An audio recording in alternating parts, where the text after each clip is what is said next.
નમસ્કાર દોસ્તો, સ્વાગત છે આપ સર્વનું તમારી પોતાની YouTube channel ocean coaching classes પર। મિત્રો, આજે આપણે ધોરણ 4ના પર્યાવરણ વિષયની એકમ કસોટીની જે પ્રશ્ન બેંક છે તેના મોડલ પ્રશ્નપત્રનું સંપૂર્ણ સોલ્યુશન આ વિડીયોની અંદર જોવાના છે।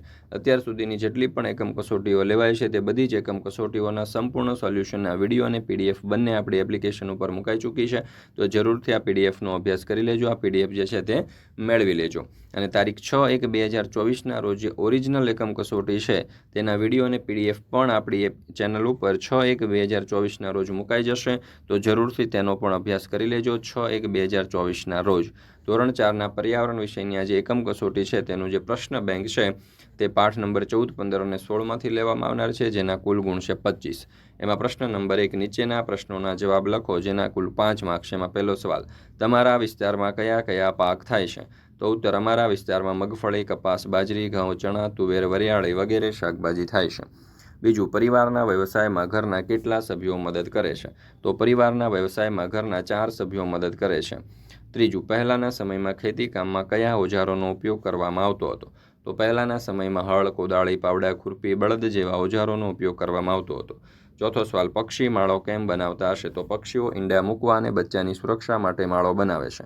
પાંચમું, મોર કરતાં કદમાં મોટા પક્ષીઓના નામ જણાવો? તો મોર કરતાં કદમાં મોટા પક્ષીઓ શાહમૃગ અને સારસ વગેરે છે।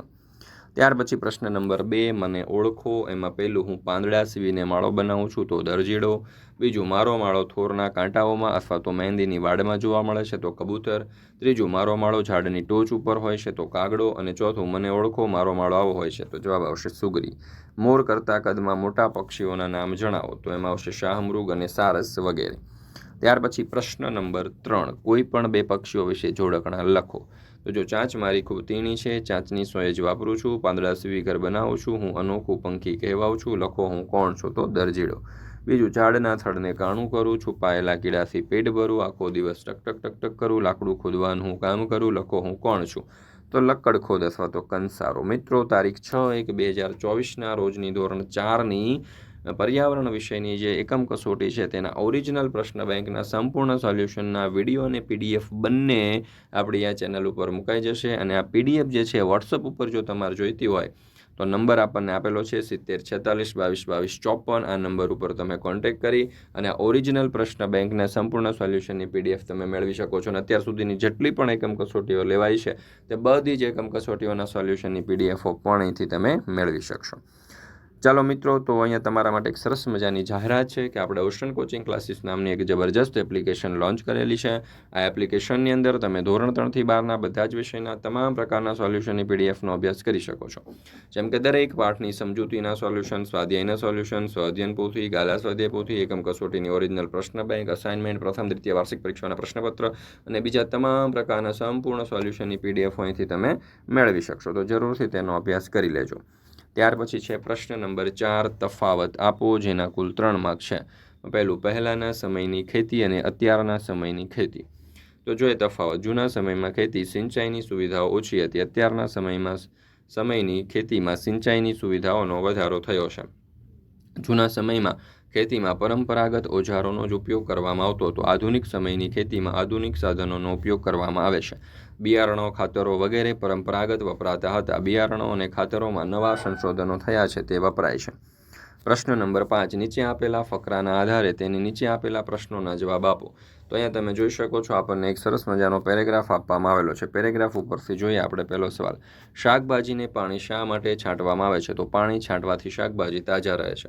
બીજું, આ ફકરામાં આપ્યા ન હોય તેવા 5 શાકભાજીના નામ લખો। તો કોબીજ, ગુવાર, કારેલા, તુરિયા, ગલકા, ફ્લાવર વગેરે। મંડી એટલે શું સમજાવો? તો મંડી એટલે જે શાકભાજી વેચવામાં આવતી હોય તેવી જગ્યા। ચોથું, કયા શાકભાજીને અલગ શા માટે રાખવામાં આવે છે? તો કે કાચા શાકભાજી કોઈ ખરીદતું નથી એટલા માટે તેને પકવવા માટે અલગ રાખવામાં આવે છે। શાકભાજીને અલગ કરવા માટે કેમ ઝડપ કરવી પડે છે? તો શાકભાજીને ઝડપથી અલગ કરીને બજારમાં વહેલા પહોંચાડવાનું કામ હોવાથી ઝડપ કરવી પડે છે।